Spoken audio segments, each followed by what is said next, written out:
Haryana diaries में आप सबका स्वागत है। चलिए बढ़ते हैं आगे और बात करते हैं हरियाणा के सीएम नायब सिंह सैनी की। सीएम नायब सिंह सैनी की गायों के सम्मेलन में घोषणाएं जो है वो की गई है। आपको बता दें कि कोई भी पंचायत गौशाला के लिए पंचायती जमीन जो है वो दे सकती है। 20 साल के पट्टे पर दी जा सकती है जमीन। ये घोषणा जो है ये सीएम नायब सिंह सैनी ने गौ सम्मेलन में की है।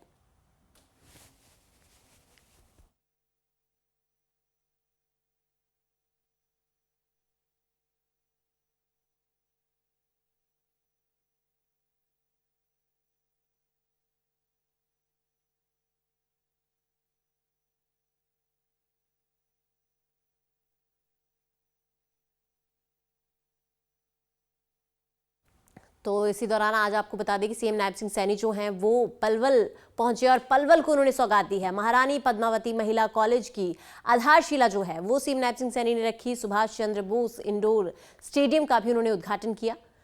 और आपको बता दें कि आज पलवल को सीएम नायब सिंह सैनी की बड़ी सौगात मिली है।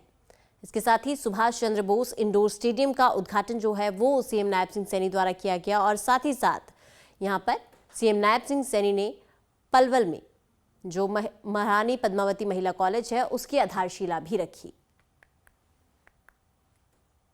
जैसा मैंने कहा है कि आज ये हमारे लिए बहुत ही खुशी का दिन है कि आज महारानी पद्मावती ये गर्ल डिग्री कॉलेज का शिलान्यास आज हो रहा है। मैं सीताराम सेवा ट्रस्ट के सभी पदाधिकारियों को, जिनके तत्वाधान में लगातार जो मेहनत करते हुए इस कार्य को आगे बढ़ा रहे हैं, उन सबको बहुत बहुत बधाई और शुभकामनाएं भी देता हूं। ये मेरे लिए बताते हुए गर्व की बात है कि लड़कियों की शिक्षा को प्रोत्साहन देने के लिए जो ये ट्रस्ट आगे निकल करके कार्य कर रहा है, मैं इसकी पूरी सराहना करता हूं, इनको बधाई देता हूं। कॉलेज खुलने से, जब ये यहां कॉलेज खुलेगा तो हमारी बेटियों को एक मंच यहां पर मिलेगा।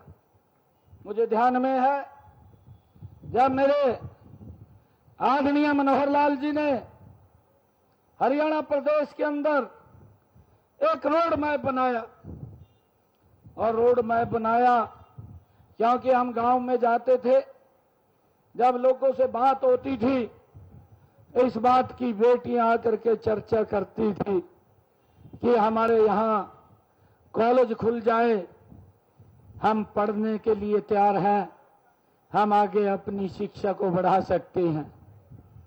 परंतु मैं देखता था उससे पहले बेटियों का मन करता था पढ़ने के लिए, परंतु उनको दूर जाना पड़ता था। माँ बाप अलाउ नहीं करते थे कि बेटी घर से दूर पढ़ने के लिए जाए। बहुत दिक्कतों का सामना माँ बाप को भी करना पड़ता था अगर बेटी को कहीं कॉलेज में भेजते थे। जब तक बेटी घर में नहीं पहुंचती थी माँ बाप को चिंता रहती थी। परंतु मनोहर लाल जी ने, जब हम सब ने कहा कि हरियाणा प्रदेश के अंदर गर्ल कॉलेज बनने चाहिए, मुझे खुशी है बताते हुए आदरणीय मनोहर लाल जी ने पूरे हरियाणा प्रदेश का रोड मैप बनाया।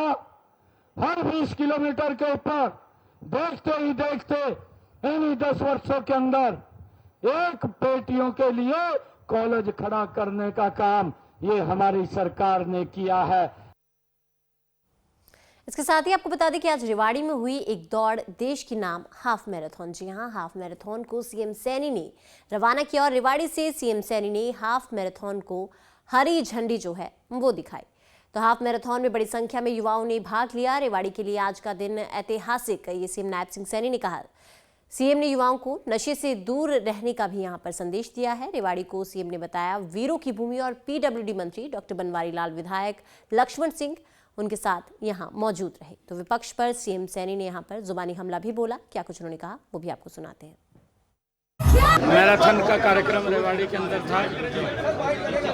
हजारों युवा रेवाड़ी के नागरिकों ने आज उस मैराथन में सुबह सुबह 5 बजे हिस्सा लिया है।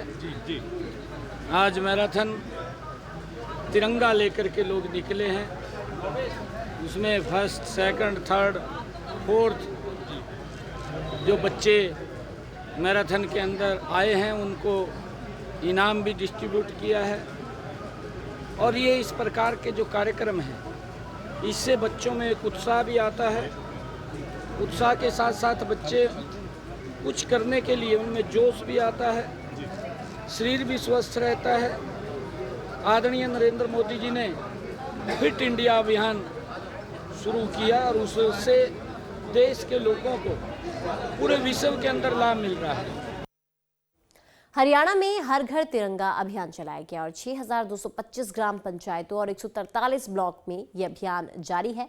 पीएम मोदी ने पूरे देश में हर घर तिरंगा अभियान का आह्वान किया है। तो फरीदाबाद में हर घर तिरंगा मुहिम से जुड़ रहे हैं लोग और 2 दिन में डाकघर द्वारा 7,000 तिरंगे जो हैं वो भी बेचे गए हैं। हमने अपील किया है कि हर घर तिरंगा हर वर्ष जब भी 15 अगस्त या 26 जनवरी का दिन आता है हर घर के ऊपर लोग तिरंगा लगाते हैं। अब की बार भी एक हर घर पे तिरंगा लगाएं, ये संकल्प लेकर के जो देशभक्ति की भावना आगे आती है। और हम जब देखते हैं पिछले 10 वर्षों में आदरणीय नरेंद्र मोदी जी के नेतृत्व में ये भारत सुरक्षित और मजबूत हुआ है, भारत की समस्याओं का समाधान हुआ है और आज गरीब व्यक्ति तक सरकार ने विभिन्न प्रकार की योजनाएं चला करके उनको मजबूत करने का काम किया है। तो हमने आपको शुरुआत में ही बताया था कि सीएम नायब सिंह सैनी ने गायों के सम्मेलन में कई घोषणाएं की। कोई भी पंचायत गौशाला के लिए पंचायती जमीन दे सकती है, ये सीएम नायब सिंह की घोषणा है। उन्होंने कहा कि 20 साल के पट्टे पर जमीन जो है वो दी जा सकती है। पहले मंत्रिमंडल की बैठक में फैसला लिया जाता था और एक ट्यूबवेल लगवाने के लिए अब से अनुमति की जरूरत जो है वो बिल्कुल नहीं होगी। चारे के लिए सरकार जो है वो पैसा भी देगी। पंचगव्य आधारित उत्पादों पर अनुसंधान और विकास के लिए हरियाणा गौ वंश अनुसंधान केंद्र सुख दर्शनपुर पंचकुला की स्थापना भी की गई है। सभी जिला पशु चिकित्सालयों व गौशालाओं में SPA society for prevention of cruelty against animals भी खोले जा रहे हैं। बेसहारा गौवंश के इलाज के व रखरखाव के लिए सभी जिलों में बेसहारा गौवंश पशु चिकित्सालय बनाने की योजना भी हमारी सरकार बना रही है। हमारी सरकार ने ये निर्णय लिया है जो ग्राम श्यामलात भूमि हरियाणा संशोधन नियम 2023 बनाए हैं। अब उस नियम के तहत सरकार की स्वीकृति उपरांत कोई भी पंचायत अपनी पंचायती भूमि गौशाला की स्थापना के लिए 20 सालों के पट्टे पर किसी संस्थान को दे सकती है। हमने इस नियम के तहत अब तक 2 गौशालाओं को पंचायती भूमि देने का काम किया है। तो फिलहाल के लिए हरियाणा डायरी में बस इतना ही। इसके साथ ही आप मुझे दीजिए इजाजत और बाकी खबरों के लिए देखते रहिए डेली पोस्ट पंजाब, हरियाणा, हिमाचल। नमस्कार।